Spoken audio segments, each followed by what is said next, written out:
Thank you very much. Thank you for joining us for Purpose and Data Alignment. Use your customer data to build trust and fulfil your purpose. Presented by myself in association with Anthony Collins Solicitors. And this is largely aimed at housing associations. I know most of you are in housing. Some of you are in kind of related areas. The information that we're going to talk through today can be applied to any any sector. But today we are going to be specifically talking about housing associations, but it should be useful for any sector and for any set of data, so colleague data as well, or any type of customer data. So I have muted you all, but if you can stay on mute for the main presentation. I can hear some moving about. I don't know if it's just me. Could you just all check that you're on mute? That would be fantastic. And we are recording. Do use the chat to put any questions in, but I'm not going to be able to keep looking at the chat. I'll look at the questions at the end, if that's okay. So if something occurs to you, pop in the chat and we'll pick it up towards the end. So in a nutshell, the summary of what we're going to talk about today, the framework that we've come up with for how to use customer data to build trust and fulfill your purpose as a housing association, are these 6 points, and we'll go through them in detail, but just to quickly look at them, we're talking about customer data being a riot. We'll explain that in a minute. We appoint roles and responsibilities for handling that data. We create engagement and comms plans. We look at our risk management processes. We embed data handling into the right places, and I'll explain that in more detail later. And then, like with any improvement, we have to implement monitoring and reporting to make sure that we're doing the right things.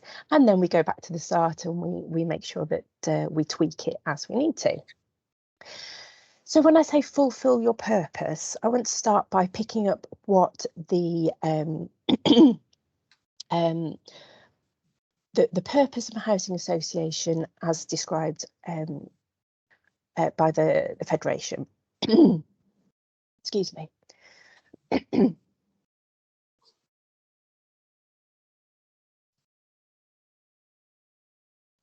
Sorry about that. So this should be familiar to all you that are in housing, but housing associations are not-for-profit organisations set up to provide affordable homes and support local communities.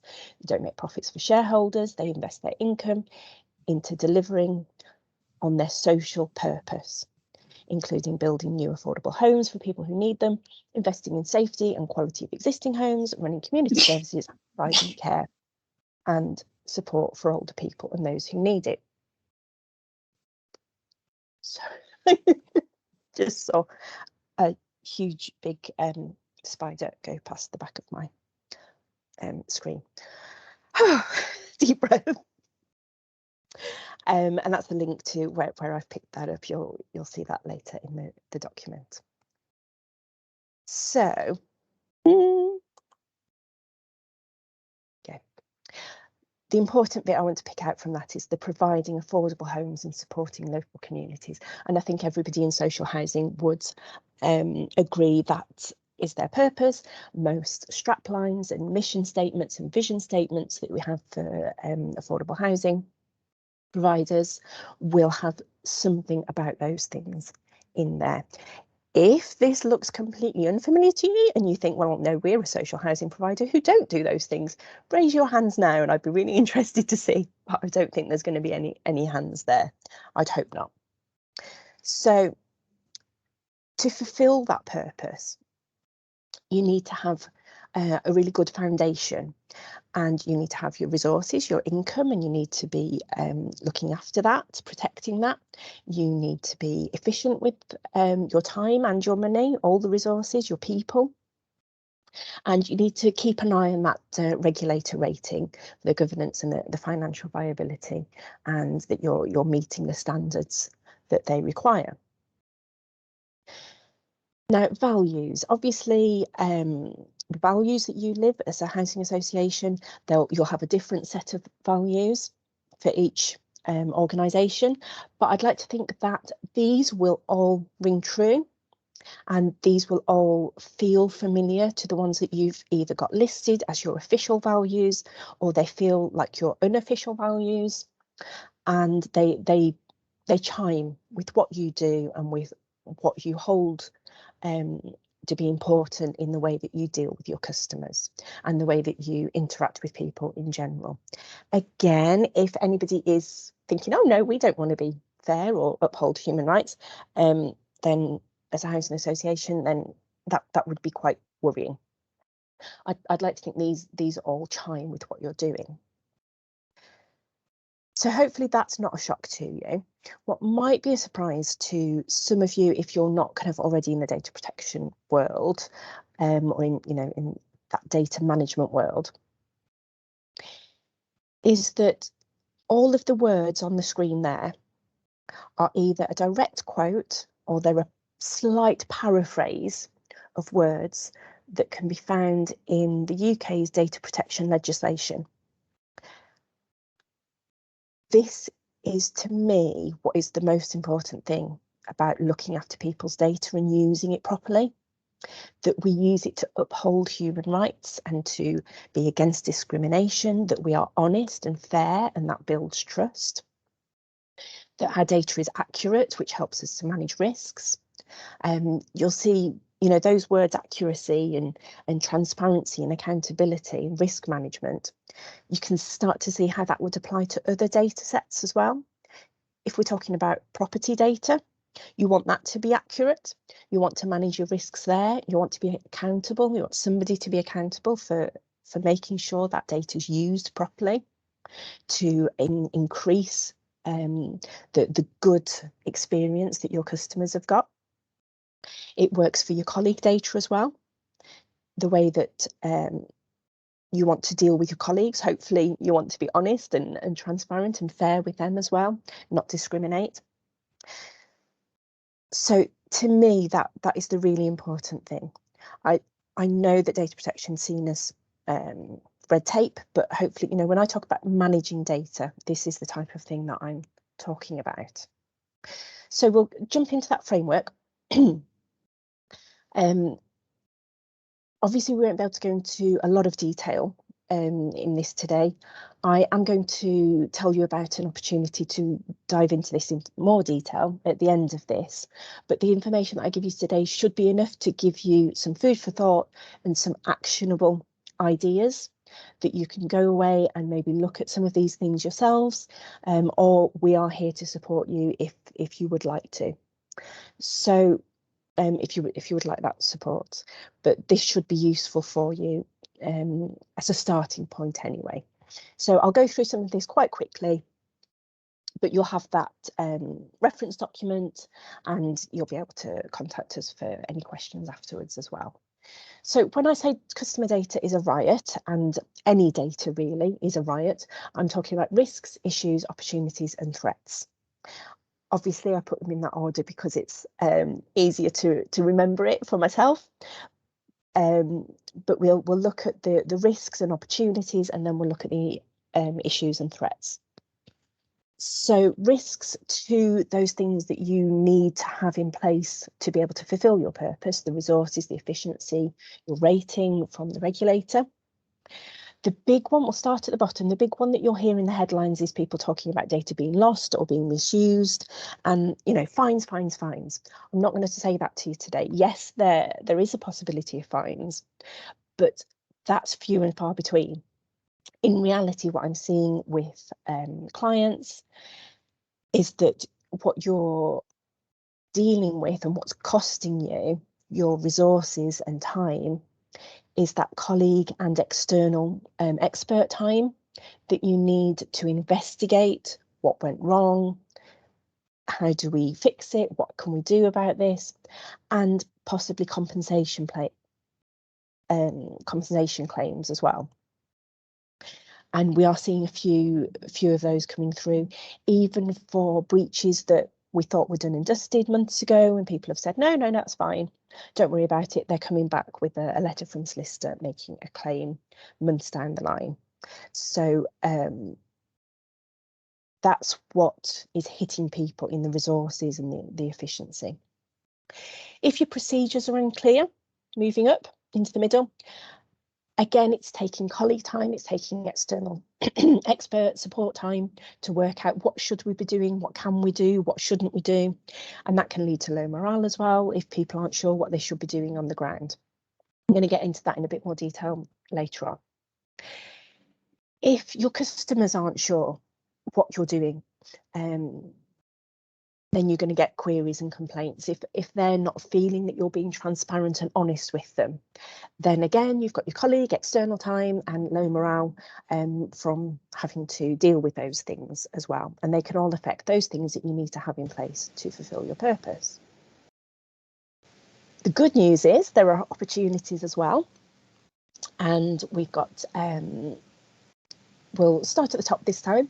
Let's talk about good customer communications. If you're being honest and open with people, they know what you're doing, you should have fewer queries and complaints, and just better customer relations, happier customers. Clearer procedures internally mean that people, colleagues can use their time better, don't need to go outside for external support so much, hopefully improve morale. And then if you know and you can prove that your data is appropriate, accurate, kept securely, all those good things, you've got safety of individuals, you're protecting your resources, and you've got that trust as well when you add all these together. Bear with me. Okay. So in terms of opportunities in relation to your values, then I've just replicated that again, because that's, as I say, that's exactly the kind of things that we're looking for. By managing data properly, by handling it properly, these will be the things that we hopefully have as the outcomes. So what issues are causing us to be more likely to have those risks and less likely to have those opportunities? So I think of issues as internal. What are those problems, that friction internally? And it can be lack of planning, it can be lack of knowledge, it can be muddled up responsibilities, or people assuming somebody else is responsible for something. It can be people working in silos and that lack of communication. When you brainstorm this yourselves, I'm sure you'll come up with a number of others, but that's just a couple to get you started.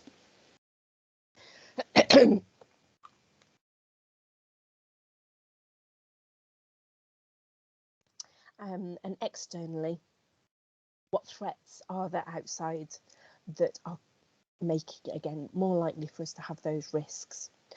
I would say that data protection's reputation is a big one. People hear the words data protection or even words GDPR, and there's a groan goes up, eyes are rolled. You know who you are. I'm sure you've had that reaction. I've had it myself in the past before I really kind of got under the skin of data protection, and it started to really click with me. Software providers and software contracts are a big threat. Obviously, in my work with Anthony Collins and with other clients, I look at a lot of contracts, and a lot of trust is being put in the software providers to make sure that we're compliant with GDPR or we're compliant with data protection legislation. And the contracts, because they're written by the software providers, they're in their interests. And I'm quite frankly seeing a lot of lies and software providers that are just saying, we completely support you to be GDPR compliant, just sign this contract and you'll be absolutely fine. And it's just not true. And I think especially in the housing association, you know, we're nice people in the housing world. We're nice people, we trust people. We think, you know, we're doing the right thing. We hope they're doing the right thing. We trust them. And I'm here to be the cynical little devil on your shoulder and say, please don't trust them. It's not in their interests. I'm not saying you always need to go to the solicitors to look at clauses. I'd like you to know what to look for yourselves. And if they're not there, then you might need a bit of outside help. But that's something that I can help you with in understanding. But my main takeaway there, I want you to understand, is please don't trust your software providers and the software contracts when they say that they are protecting you. It's your risk and your responsibility to make sure that they are covering what they should. Moving quickly on to roles and responsibilities. And that first part was the kind of big chunky bit. This will all go a little bit quicker if you're looking at the clock and thinking, oh, we're never going to be out of here by 12 o'clock.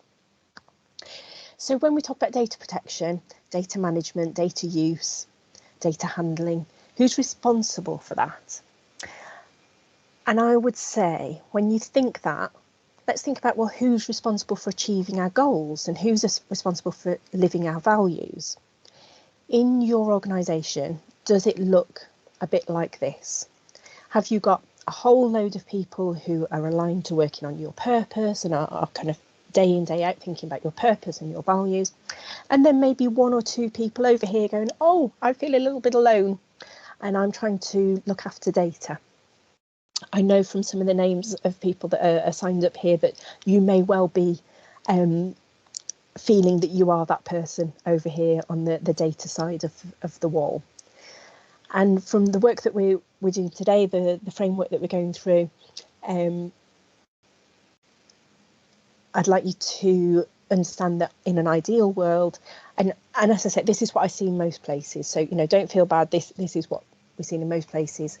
But what we'd like to work towards, what I think is ideal, is to have that little guy or girl move over here with all their friends and their colleagues and be working on purpose and data aligned together.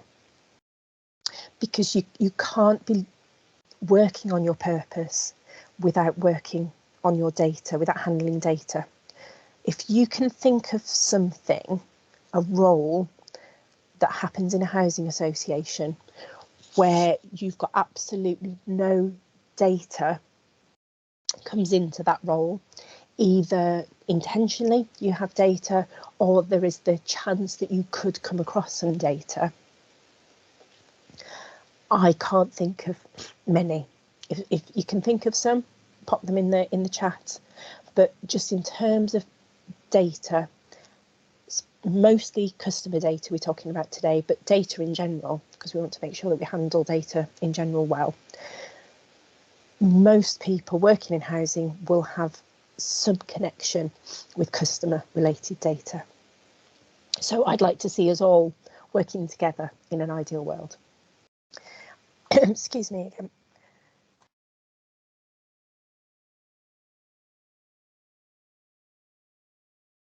So engagement and comms.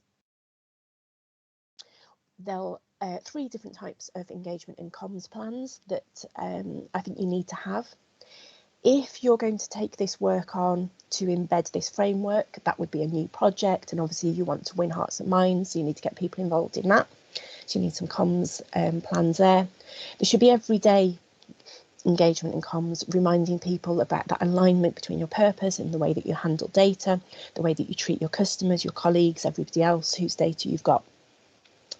And I think it's really important as well to have some crisis comms prepared, have some prep done even before you need it, because unfortunately you might need it. I think you need to have a bit of a comms plan just drafted out of who would be involved, who would sign it off, what might you involve in that, what might you say, or are you going to end up, you have a breach or a leak of some sort, then you're madly scrabbling, oh, what do we want to say?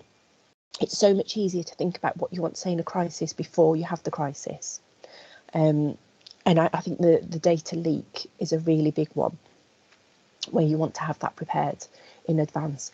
You don't want to be that company that comes out with, I think the British Airways was one that especially people were groaning and rolling their eyes at. They sent a comment out saying, oh yeah, we've lost all your credit card information and your passport numbers, but they started it with, we take your security really seriously. And people just go, well, You plainly don't, because you've let this happen. Whether you do or don't take security seriously, people will feel at that moment that that's just you saying the right things. So I would say it's well worth thinking about what you're going to say in a crisis response before you've got that crisis, and how you're going to word that. Risk management. This is a big subject, obviously. I've only got this one slide about it, because I could talk about risk management all day. I have done, and I quite happily would. But to me, it's about making sure that you assess the risks at the right time. So again, a lot of my colleagues here that are logged on today will be aware of that last minute, about to go live on a project or a new contract, or we've already signed the contract, and say, can you just check this? Can you check this contract? Can you check this project plan? Or we're actually about to go live, so can you do it now? And you can make yourselves really unpopular by saying, well, actually, I could have known about this a few weeks or months ago even, and needing to unpick what's been done so far. So it's about getting the thought process about data risks in at the right time, in the right place as well. So the right place in terms of project plans, people writing policies, where does that happen? Meetings where things are signed off, where does that happen? Can you get risk management on the agenda in the right place? And right approach. I get almost as frustrated by people being too risk averse as people not thinking about risk. Almost as frustrated, not quite. Because you can tie things down too tightly, you can cause problems that you maybe weren't meaning to, if you haven't got that right balance. It's all about balance when we're talking about risk. What's the risk and what's the payoff for if we do it, and what's the controls that we could have in place? Do we need to go to the nth degree, or is the control too painful for the actual risk? All these kind of questions, and the framework that I use to manage and balance risks in that way takes all those things into consideration.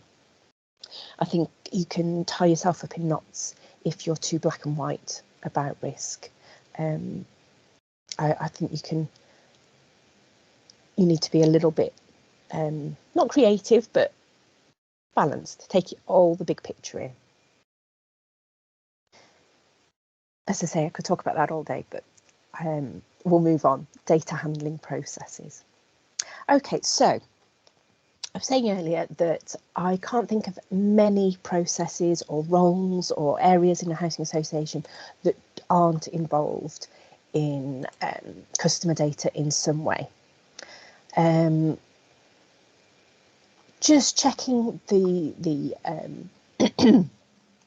chat that nobody has popped in and said, oh, actually, here's something that I hadn't thought about, and there's not, so that's fab.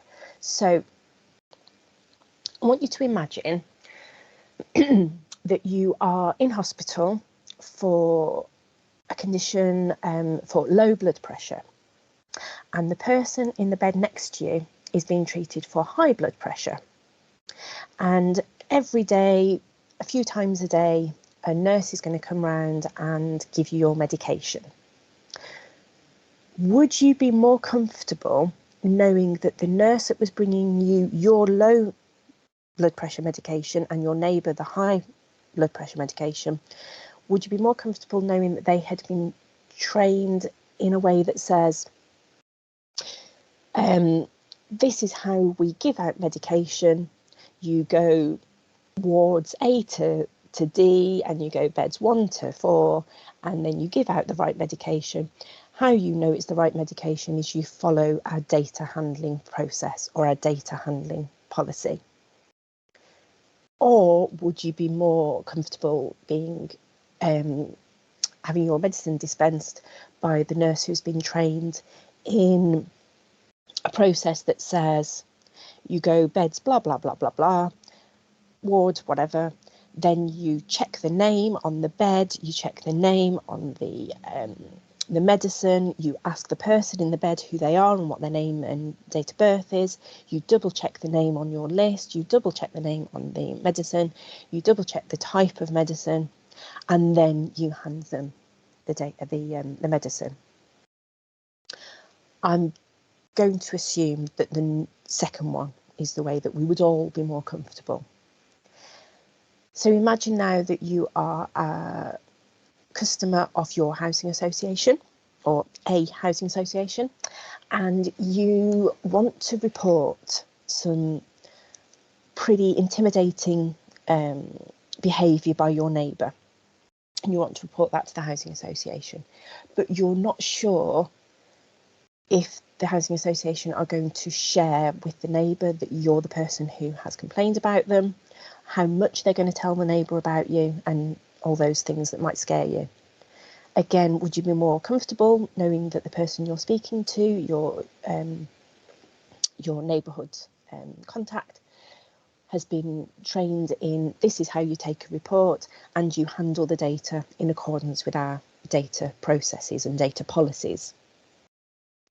Or the second version, where the process itself says, this is the information you take, this is the information that you will share with the alleged perpetrator, this is the information that you mustn't share with the alleged perpetrator, and so on, those things. And that's just a very quick example. I'm sure I'm missing some of the ins and outs. But when I've looked at a lot of housing associations' policies and procedures, the first one is the way that it's happening a lot of the time. There is a reference to, and you handle data in accordance with our policy, our data protection, data management policies and procedures. So you're actually asking people to go outside of the process that they're in and look at how we should manage that data. What I think is ideal, and where we feel more comfortable in a medical setting, and I think it should be the same in housing or any other setting, is if we build all that data handling and the policy of the actual process that we're talking about, and a bit of risk management, weighing up risk, into the ideal process. So that's something to think about, where some of your higher risk processes are. Can you bring data and the actual policy a little bit closer together and make that a little bit easier for people to refer to? And then the final step is number 6, monitoring and reporting. So how do you, as colleagues and the board, because obviously it's their responsibility to know what's going on and to have assurances, how do you all know if your purpose and your data strategy are aligned? I've seen a lot of examples of conflicting objectives at that higher level. You could have a comms team who have been tasked with sending out as many emails as possible about this new service we want to advertise to our customers,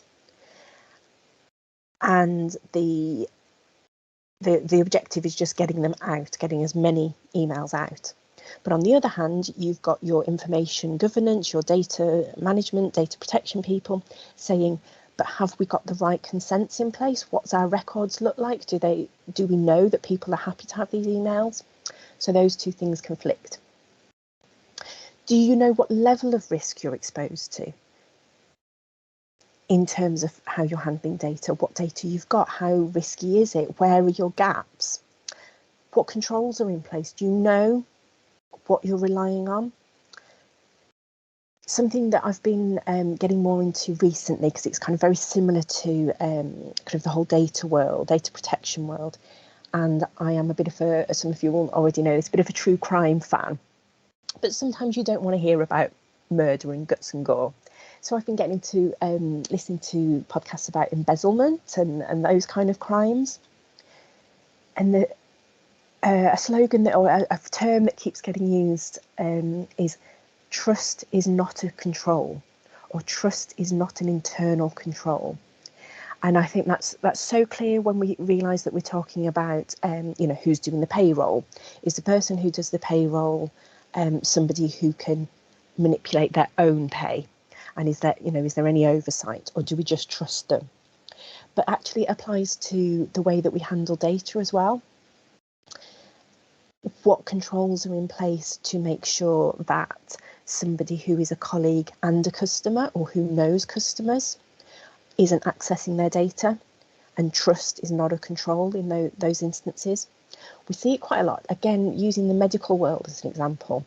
Quite a few of the things that come up in prosecutions have been where it's been doctors, receptionists or nurses or other medical staff who have had access to medical data, and they've had a nosy at their neighbours or their colleagues or their relations' medical records.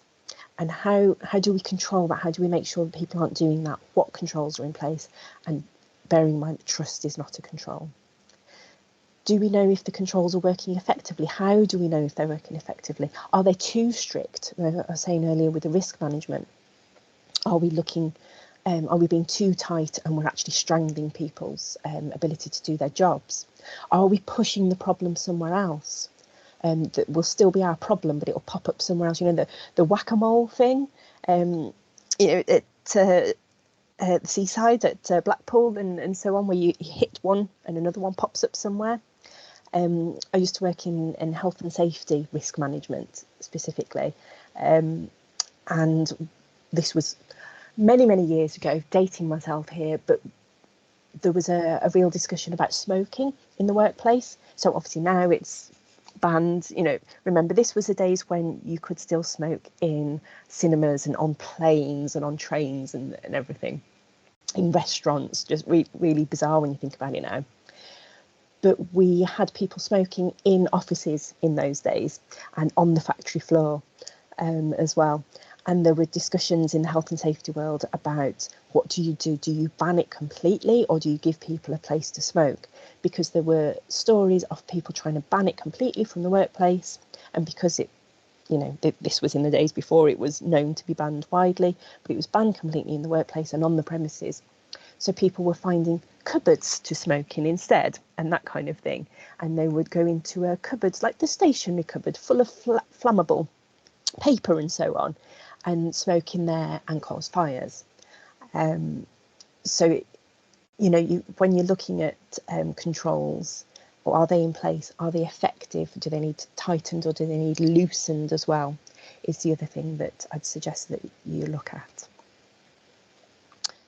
As I said, once you've started doing that monitoring and reporting, we've got a cycle of continuous improvement.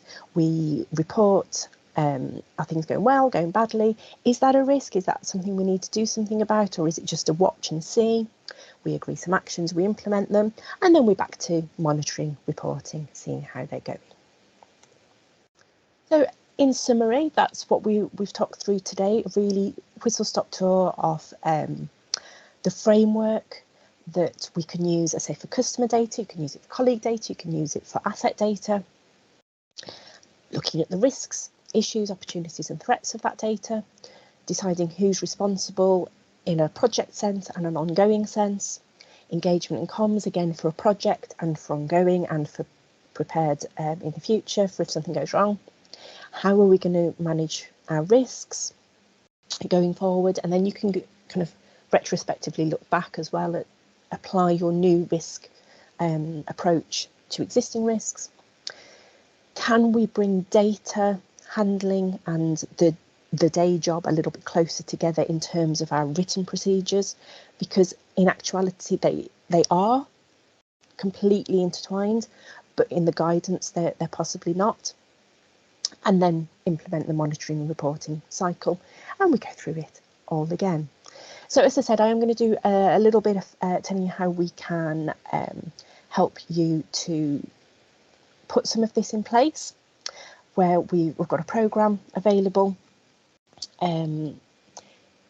where we have got six parts, and we go into a lot more detail. We give you templates and we give you resources for all of these things, materials that you can use, you can implement, put your own things in place. It includes 6 coaching sessions as well, which would be live and online and in a group, so that you've got people, like-minded people to bounce off. We're pricing that per organisation rather than per person who signs up, because we think it's really important to get the value into the organisation. We don't want people thinking, oh, well, we'll sign one person up, but to keep costs down, we don't want to sign 2 up. And then you've got that situation where one person's trying to teach everybody else. We would like, if you do sign up for this, for everybody to be able to benefit from the resources and the coaching and everything else. So we're looking at £5,000 per organisation, but there is a 25% discount for small housing associations if you come under that criteria. The deliverables will be that hopefully you can come away with a really deep understanding of the risks, issues, opportunities and threats of that data and how you handle it, a really positive and productive project management plan for embedding this. You'll have a repository of engagement and comms, things actually written up and some ideas for future ones. An appropriate approach to risk management for your organisation, so that will vary and it will end up being tailored to your organisation. A way to simply build data handling and risk into your policies and processes. A way to set up effective monitoring and reporting cycles, and that, I think, all-important community of like-minded housing professionals and ongoing support from myself and my colleagues and the other housing professionals, and a group for discussion, as well as those coaching sessions as well. And that would be the outcome. The ideal outcome is when it's all in place and you know the proof of concept, and then you work through it. We're working towards all of these things, these values and these things that you need in place for your purpose. So, reminder to myself to turn off the recording. Thank you so much for listening to me.